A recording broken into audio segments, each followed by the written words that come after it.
Hey everyone, in this video I'll show you how to add group funds on Roblox. Let's get started.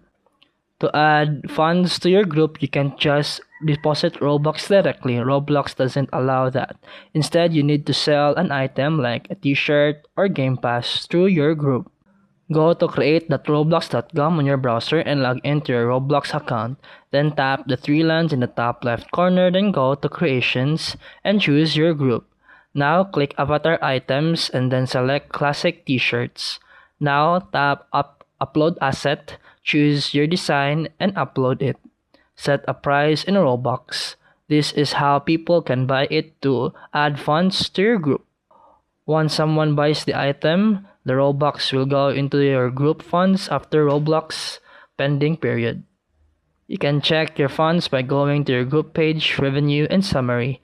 And that's it for today's video. If you found this helpful, please like and subscribe for more videos. See you in the next one.